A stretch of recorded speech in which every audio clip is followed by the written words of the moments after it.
우리 말씀 제목을 같이 읽도록 하겠습니다. 시작.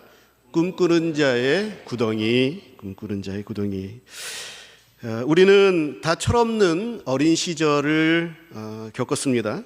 참 철없는 짓도 많이 해서 부모님들의 마음을 또 속썩이는 일들도 있었죠.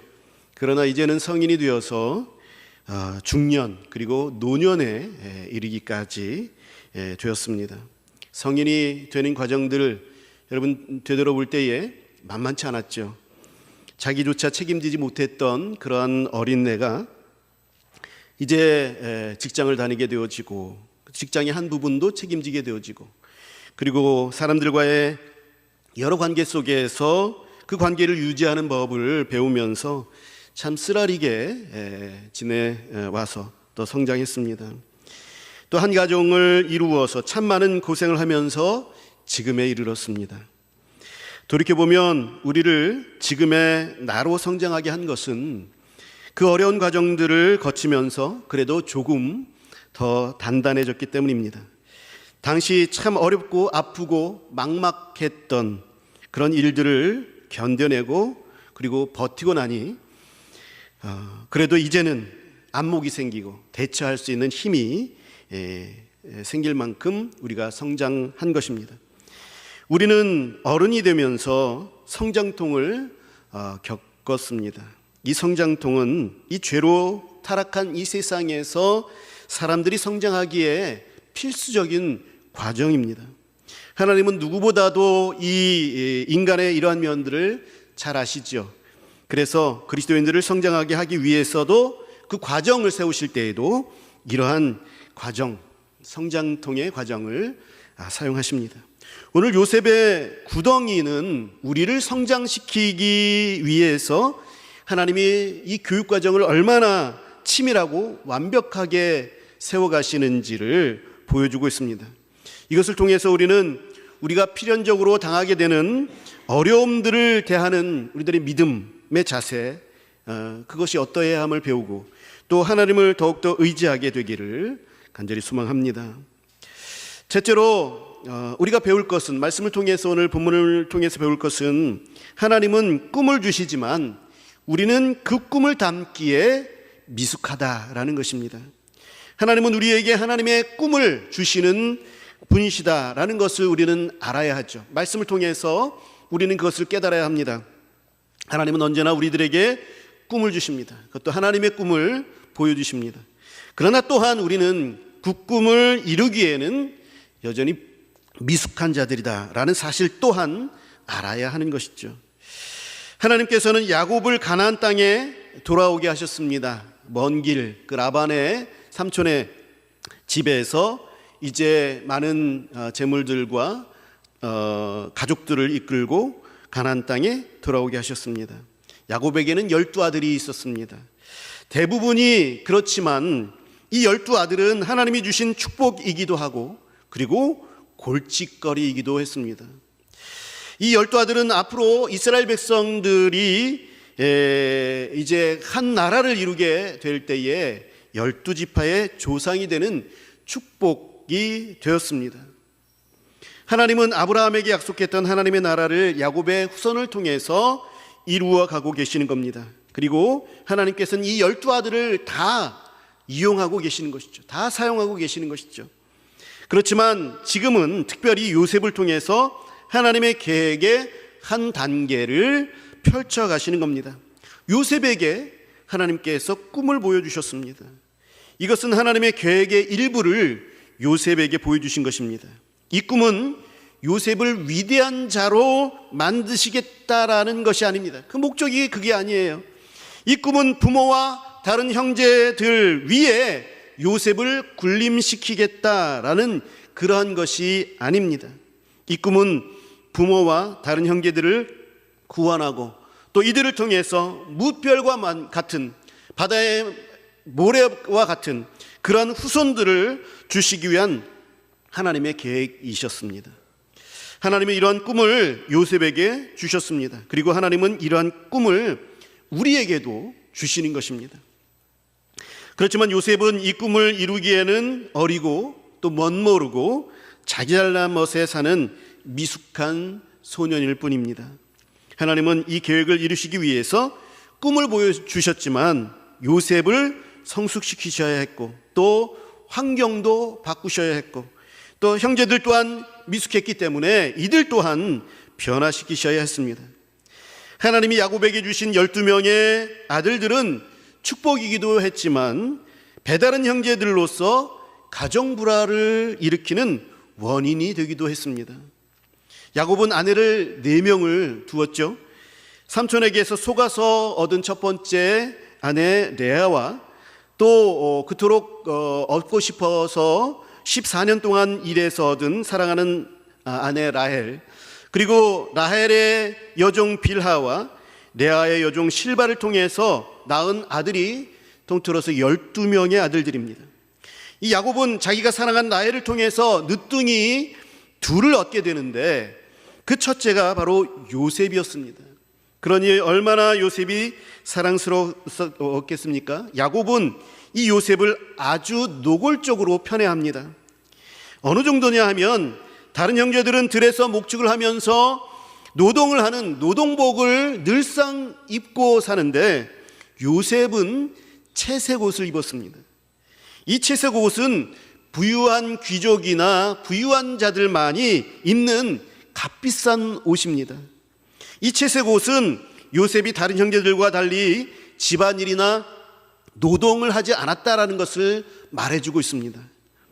이 채색 옷은 다른 형제들이 이 요셉에게 모든 것을 빼앗길 수 있다라는 공포심을 주는 그러한 것이었습니다. 이 채색 옷은 다른 형제들이 아무리 노력해도 아버지의 사랑을 얻을 수 없다라는 절망이기도 했습니다. 그러니 다른 형제들에게 요셉은 아버지의 사랑을 독차지하는 없어지면 좋을 눈엣가시였습니다. 게다가 요셉은 눈치가 없이 고지고대로 말하는 어리숙한 소년이었습니다. 형들의 잘못을 그대로 아버지에게 고자질합니다. 또 이런 요셉이 꿈을 꾸죠. 하나님께서 주신 꿈입니다. 형제들과 부모들마저도 요셉에게 절하는 꿈입니다. 요셉은 순진하게도 이것을 자기를 미워하는 형제들에게 다 말합니다. 그러니 요셉에 대한 형들의 미움은 더더욱 맹렬히 불타오르게 되는 것이죠. 형들이 다 같이 요셉을 죽이려 할 만큼 그 미움이 하늘을 찌릅니다. 우리가 생각할 수 있는 것처럼 지금의 요셉은 하나님이 주신 꿈과 비전을 이룰 수 있을 만큼 그렇게 성숙하지 못한 것입니다. 그래서 둘째로 우리는 하나님의 큰 그림 속에서 맞닥뜨리게 되는 구덩이에 대한 그런 바른 이해를 가져야 하는 것입니다. 요셉은 아버지의 심부름으로 들에서 양을 치는 형제들을 향해서 갑니다. 양떼들이 얼마나 잘 있는지, 형들이 얼마나 잘 있는지를 보러 가는 것이죠. 형들은 요셉을 먼 거리에서 봅니다. 그리고 이 요셉을 죽일 궁리를 짭니다. 모의합니다. 치밀하게 모의를 짭니다. 형제들은 꿈꾸는 자가 오는도다 라고 비아냥거리면서 요셉이 꿈꿨던 그 모든 것을 또 어리석게 봅니다.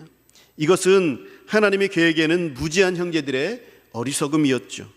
그러나 하나님께서는 이들의 어리석음까지도 도구로 사용하실 만큼 지혜로우셨습니다. 이 꿈을 꾼 것으로 말미암아 죽이려는 마음이 더 심해졌죠. 그래서 요셉은 결박당해서 구덩이에 던져지게 됐습니다. 우리는 이 구덩이에 대해서 잘 알아야 합니다. 하나님께서 이 구덩이를 요셉에게 주신 것이 무슨 의미인지를 오늘 말씀을 통해서 주의 깊게 생각해 보시기를 바랍니다. 이 구덩이로 말미암아 요셉은 형제들과 완전히 그 관계가 깨어집니다. 형들은 요셉의 채색 옷을 벗깁니다. 형들로부터 요셉이 독차지했던 그 특권들, 그리고 아버지의 사랑의 상징인 채색 옷이 벗겨지고 결박당하고 갇히면서 그동안 요셉이 누려왔던 모든 보호와 소속감과 사랑과 정체성이 완전히 산산조각이 나면서 해체가 되었습니다. 요셉이란 존재, 그 전에 있었던 요셉이란 존재는 완전히 없어지게 된 거죠. 요셉은 난생 처음으로 버림받음을 경험하고 함부로 취급을 받았고 또 소외되고 어떠한 요셉의 요구도 받아들여지지 않는 그러한 엄청난 거절을 경험하는 것입니다. 이 구덩이 속에서 요셉은 얼마나 놀랍고 얼마나 상처를 받고 또 두려웠겠습니까? 형들을 향해서 울부짖으면서 간청하는 그 자비의 요청도 완전히 외면당했습니다. 훗날 창세기 42장 21절을 보게 되면 우리가 그의 마음의 괴로움을 보고도 듣지 아니하였다라고 형제들이 밝힐 만큼 요셉의 울부짖는 절규가 처절했음을 말합니다. 그 처절했음에도 불구하고 요셉의 형제들은 귀를 닫았습니다. 음식을 먹을 만큼 그 형제들은 요셉을 미워했던 것이죠. 요셉은 애굽의 종으로 팔려가는 또 다른 구덩이를 또 만나게 됩니다. 형들은 요셉의 채색 옷을 수념소의 피에 적셔서 아버지에게 죽었다라고 보고함으로 말미암아 아버지와 요셉의 관계도 완전히 끊어놓습니다. 이 구덩이들은 요셉을 야곱의 사랑받는 아들도 아니고 그렇다고 아직 애굽의 총리도 아닌 어중간한 그러한 진공 상태로 만들어 놓습니다. 이 진공 상태의 구덩이를 이 목회 상담학에서는 경계 공간이다 이렇게 말합니다. 야곱의 편애를 받는 과거의 상태, 오로지 야곱의 집중적인 사랑을 받아서 너무나도 편안했고 너무나도 어리석어도 아무런 상관이 없었던 그렇게 좋은 시절을 보냈던 그 과거 완전히 끊어졌죠. 그렇지만 또 아직 애굽 총리가 되는 미래 상태가 오지 않아서 계속해서 구덩이 상태에 있는 이러한 불확실하고 또 막막한 상황, 이것이 바로 경계 공간입니다. 구덩이를 말하는 것이죠. 앞길이 보이지 않는 캄캄한 구덩이 속에서 모든 권리를 빼앗기고 오직 하나님께만 의존해야 하는 극도의 불안함과 영적으로 가난한 시간, 그것이 바로 이 경계 공간입니다. 구덩이의 시간이죠. 그렇지만 이 기간은 우리 성도들에게 하나님과만 대면할 수 있는 그러한 공간이기도 한 것입니다. 세상에서 의존할 것이 너무나도 많아서 그동안 하나님을 외면했던, 그래서 외면해도 그저 그럭저럭 사랑할 수 있었던 그런 모든 것이 다 박탈되어서 이제는 정말로 하나님을 만나야 하는, 하나님만을 붙들어야 하는, 그래서 하나님과의 대면을 맞이하게 되는 진실한 공간이 바로 이 공간이기도 한 것입니다. 내 교만과 세상을 의지했던 모든 것들, 거짓된 내 모습의 실체, 이런 것들이 철저하게 무너지는 영혼이 수술을 받는 수술대이기도 한 것이죠. 이러한 구덩이라는 경계 공간은 깊은 영성을 가졌던 대부분의 신앙의 우리의 선배들이 위대한 사명을 준비했던 과정이기도 합니다. 어두운 밤과 같았던 그러한 시기이기도 합니다. 그래서 4세기의 교부들은 자발적으로 이 구덩이 속으로 들어가기도 했습니다. 이 경계 공간을 만들었습니다. 그래서 사막으로 갔어요. 사막으로 가서 수도원을 만들고 그 수도원에 들어가서 모든 그동안의 권리와 안전을 포기하고 하나님만을 의지하며 깊은 훈련으로 영성을 키웠습니다. 또 2차 세계대전 때에 본회포 목사, 아까 우리가 예배 전에 찬양을 했었던 그 찬양을 지었던 목사님이 본회포 목사님인데, 이 목사님이 겪었던 감옥의 시간, 결국 사형을 당했지만 그 감옥의 시간이 이 본회포를 더욱더 깊은 영성으로 인도했습니다. 감옥에서 썼던 편지, 감옥에서 썼던 그 내용들이 깊은 그 공감과 또 영적인 영향을 지금까지 미치고 있습니다. 우리도 스스로 이러한 구덩이를 겪어서 하나님과의 깊은 관계를 가지기도 합니다. 금식 같은 것이죠. 먹고 싶은 욕구, 생존의 욕구, 안락함의 욕구들, 이것들을 스스로 포기합니다. 그리고 하나님을 간절히 찾으려는 것, 그것이 금식 기도죠. 이 금식 기도가 우리에게는 구덩이가 될 수도 있습니다. 또 한 달 후에 오게 되는데 이 고난주간이 오게 되죠. 이 고난주간도 우리가 이 고난주간의 일상의 안락함을 포기하고 절제하고 그리고 새벽 기도와 같은 기도를 하나님 앞에 올려드리는 것을 통해서 하나님께 더 집중하는 그런 것, 이것이 우리에게 구덩이의 시간이 될 수도 있습니다. 그러나 때로는 우리가 의도하지 않은 더 깊은 고통, 더 큰 고통스러운 구덩이를 만나게 될 때도 있습니다. 사업의 실패, 믿었던 사람의 배신, 경제적인 어려움, 원하지 않았던 질병, 끝이 보이지 않는 것과 같은 그러한 영적인 침체들이 우리들에게 찾아올 수 있습니다. 우리는 이러한 큰 고통을 당할 때에 하나님께서 요셉을 금처럼 연단하셨던 것처럼 우리로 하여금 큰 비전을 감당할 수 있는 거룩하고 성숙한 그릇이 되게 하시는 영적인 과정임을 우리는 볼 수 있어야 하는 것입니다. 그래서 셋째로 하나님은 이 구덩이를 비전을 성취하기 위한 도구가 되게 하신다라는 것을 우리는 또한 알아야 하는 것입니다. 형제들은 요셉을 죽음으로 몰아가는 것처럼 보였지만 하나님은 르우벤과 유다의 마음을 바꾸시죠. 이들의 말들을 통해서 형제들이 마음을 바꾸게 하는 것, 이 당사자들은 하나님께 사용된다는 사실을 몰랐지만 이 두 사람의 의견이 받아들여지게 된 것도 또 하나님께서 이들을 또 바꿔주시는 역사하신 그런 역사이십니다. 그래서 요셉을 죽이지 않고 애굽의 종으로 판 것도 하나님의 거대한 계획 가운데의 일부인 것이죠. 하나님은 우리의 삶에서 아주 세밀하게 역사하시는 분이십니다.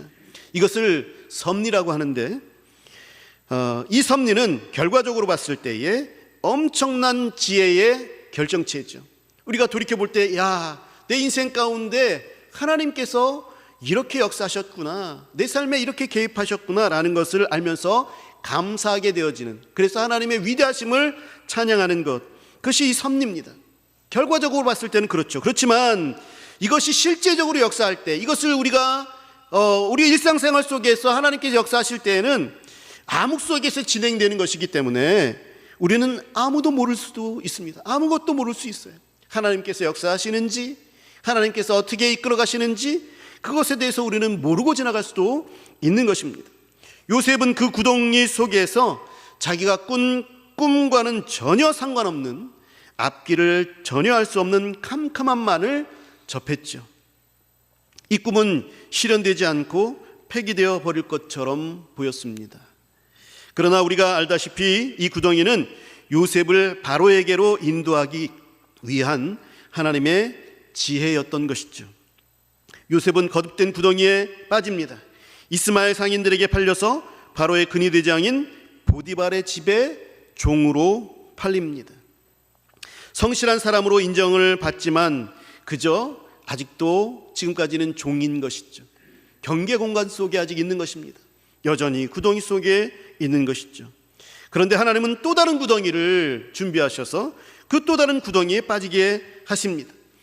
이 근위대장 보디발의 아내가 이 요셉을 유혹하는 것이죠. 이 유혹을 뿌리쳤다가 억울한 누명을 쓰고 이제는 진짜 감옥에 갇히게 되는 것입니다.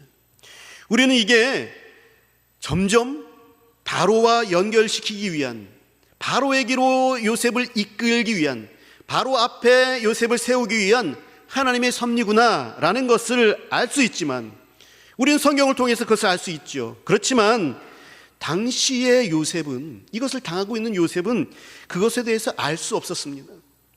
다만 우리가 보게 되는 것은 요셉이 계속해서 하나님을 그 가운데서도 붙잡고 있다라는 것입니다. 그가 성실했던 것들, 보디발의 집에서도 또 감옥에서도 성실한 자로 인정받습니다. 이 성실했던 것은 하나님 앞에서 살기 위한 것이었죠. 하나님을 붙잡았기 때문에 그렇습니다.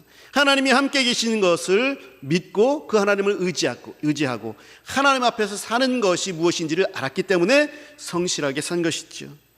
하나님을 계속 붙들며 의지하며 의식한 것이 바로 이 성실하게 사는 것이었습니다. 보디발의 아내의 유혹을 피한 것도 하나님 앞에서 범죄하지 않기 위함이었습니다. 요셉은 이런 구덩이 속에서 계속해서 하나님을 의식했던 것이죠. 하나님을 붙들었던 것입니다. 하나님을 믿었던 것입니다.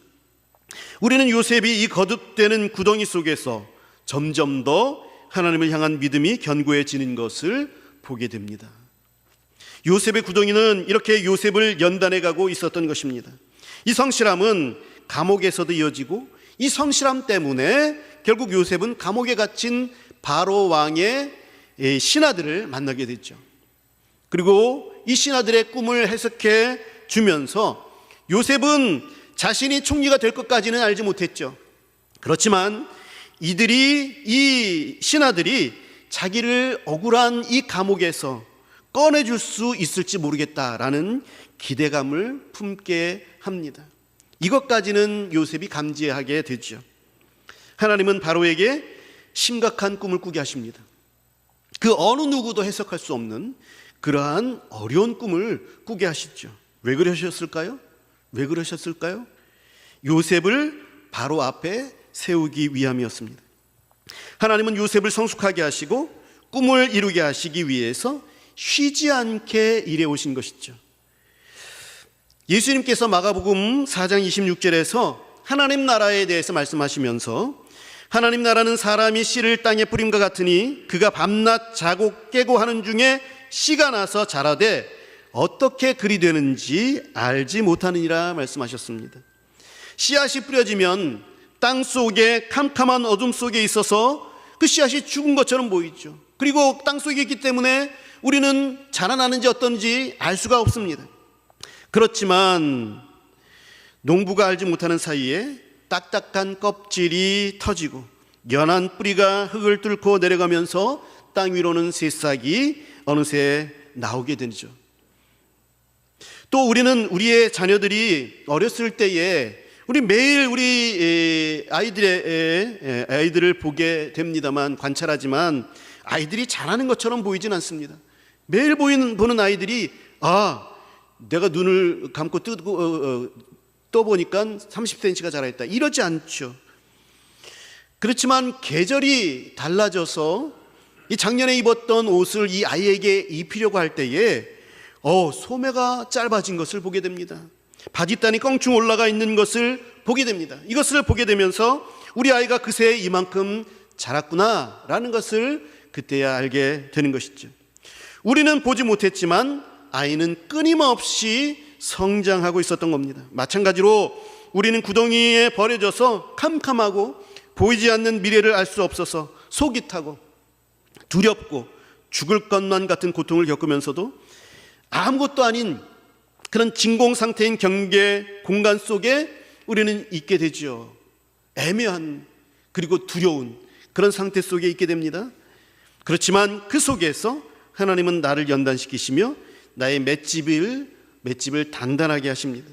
그리고 어느덧 요셉이 바로왕 앞에 설 수 있게 되는 것이죠.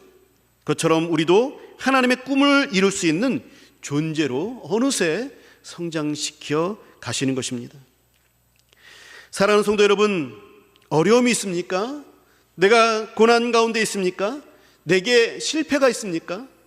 낙심이 있습니까? 남모를 고통이 있습니까? 버림받았습니까? 외롭습니까? 억울합니까? 막막합니까? 하나님의 거대한 계획 속에서 지극히 작은 한 부분의 구덩이인 것입니다. 이 속에서도 하나님은 일하시고 계시고 우리를 위해 최선을 다하시는 중입니다. 그러면 우리는 이 구덩이를 만났을 때 어떻게 해야 합니까? 다른 것들에 손 내미지 말고 요셉처럼 하나님만을 붙드시기 바랍니다. 이 구덩이는 다른 것들 다 못 보게 하고 다 포기하게 만들고 다 버리게 하고 하나님만 붙들게 하는 과정입니다. 이거 외면하지 마십시오. 다른 것들 붙들려고 애를 쓰지 마십시오. 요셉처럼 하나님만 붙드십시오. 요셉처럼 하나님 앞에서 그저 성실하게 하루하루를 사실 수 있기 바랍니다. 그래서 우리 또한 하나님이 원하시는 대로 더더욱 하나님을 의지하는 모습을 가질 수 있게 되기를 바랍니다. 그러면 어느새 요셉이 바로 앞에 서게 되고 순식간에 애굽 제국의 국무총리가 된 것처럼 우리도 주님 주신 그 비전을 이루어 구덩이를 하나님이 하신 일이었다, 이것들 모두가 다 하나님이 하신 일이었구나 라고 추억하게 될 날들이 오게 될 것입니다. 결국 이 구덩이들로 말미암아 요셉의 꿈은 이루어졌습니다. 분열됐던 가족들이 감동적으로 화해가 되었고 하나가 되었습니다. 하나님의 나라의 비전이 이루어지게 되는 큰 기초가 완성이 되었죠. 이스라엘의 가족들, 그 70인이 애굽으로 이주해서 극심한 가뭄으로부터 보암을 입게 되었고 안전한 상태에서 이들이 생육하고 번성할 수 있는 그러한 기초가 되었습니다. 사랑하는 성도 여러분, 저와 여러분도 하나님을 의지하시기 바랍니다. 그래서 꿈꾸는 자 요셉의 구덩이를 견뎌내시고 그래서 하나님의 꿈을 이루시는 복된 성도들이 되시기를 우리 주 예수 그리스도의 이름으로 간절히 축원합니다. 기도하겠습니다.